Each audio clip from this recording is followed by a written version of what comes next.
حدیث مبارکہ حضرت ابو ہریرہ رضی اللہ عنہ سے روایت ہے کہ رسول اللہ صلی اللہ علیہ وسلم نے بیان فرمایا، اللہ کے کسی بندے نے کوئی گناہ کیا، پھر اللہ سے عرض کیا، اے میرے مالک، مجھ سے گناہ ہو گیا، مجھے معاف فرما دے،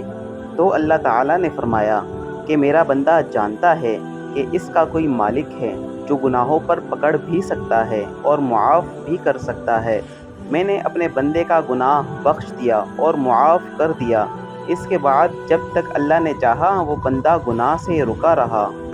اور پھر کسی وقت گناہ کر بیٹھا اور پھر اللہ سے عرض کیا، میرے مالک، مجھ سے گناہ ہو گیا، اس کو بخش دے اور معاف فرما دے، تو اللہ نے پھر فرمایا کہ میرا بندہ جانتا ہے کہ اس کا کوئی مالک ہے جو گناہ قصور معاف بھی کر سکتا ہے اور پکڑ بھی سکتا ہے۔ میں نے اپنے بندے کا گناہ معاف کر دیا۔ اس کے بعد جب تک اللہ نے چاہا وہ بندہ گناہ سے رکا رہا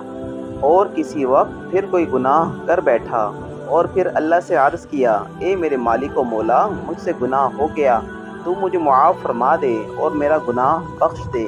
تو اللہ تعالیٰ نے پھر فرمایا کہ میرے بندے کو یقین ہے کہ اس کا کوئی مالک و مولا ہے جو گناہ معاف بھی کرتا ہے اور سزا بھی دے سکتا ہے۔ میں نے اپنے بندے کو بخش دیا، اب جو اس کا جی چاہے کرے۔